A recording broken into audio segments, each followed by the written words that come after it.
जय जगन्नाथ। आज आम प्रस्तुत करवा सुनसुनिया साग।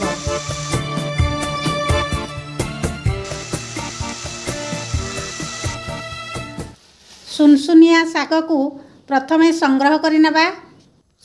यह बजार रे मध्य मिलता है एवं टिकिए पानी कादुआ पचपच जगार मध्य होता है।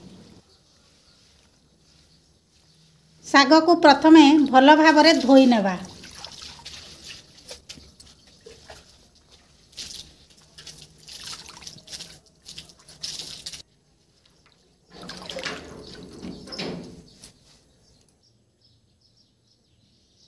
रसुण रु चप्पा छड़ाई सेगुड़ी को काटी नेबा।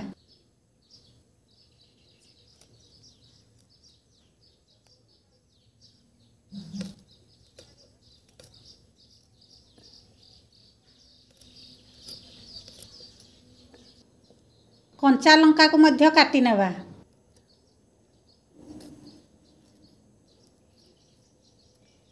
दुईटी पियाज को छोट छोट खंड करी काटी नेबा।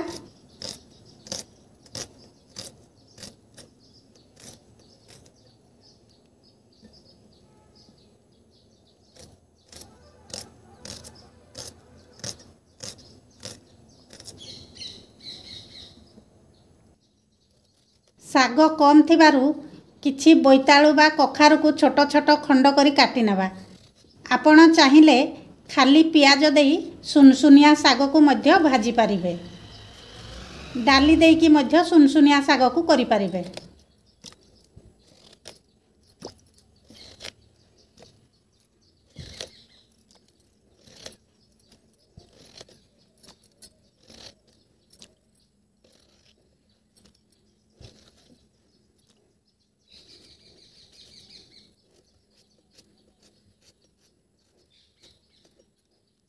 एही साग प्रस्तुत करिबा पई आवश्यक सामग्री गुड़िक है साग, तेल, लुण, हलदी, काटिथिबा कखारु, गोटा सोरिष, सुखिला लंका, कंचा लंका, कटा पियाज, कटा रसुण। गैस ऑन करी कड़ाई बसई नेबा।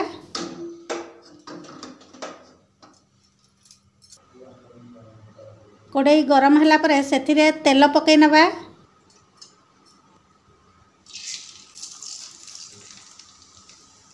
गोटा सोरिष को फुटई नेबा। सुखिला लंका पकई नेबा। पियाज को मध्य पकई नेबा। रसुण को मध्य पकई नेबा। एबे कंचा लंका पकई सेगुड़ी को भाजी नेबा।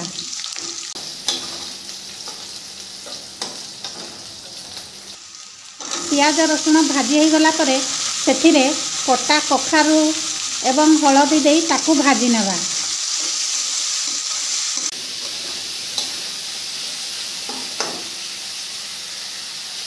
कखारु सिझिबा पई ढांकुणी देई किछि समय छाड़ी दबा।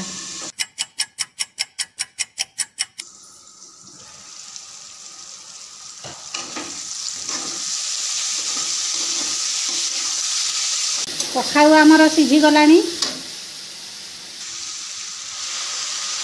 एबे सेथिरे सुनसुनिया साग को दे देबा।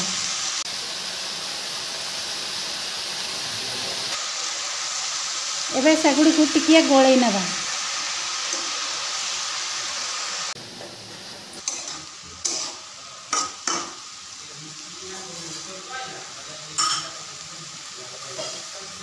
साग सिझिबा पई ताकू टिकिए छाड़ी देबा।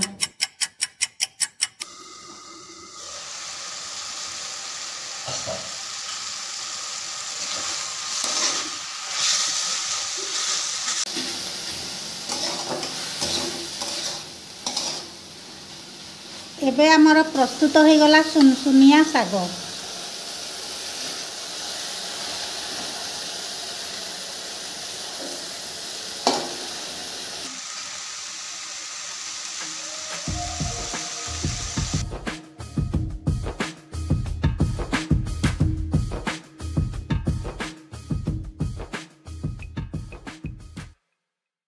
Watch Amarcana Pina daily at 2 p.m.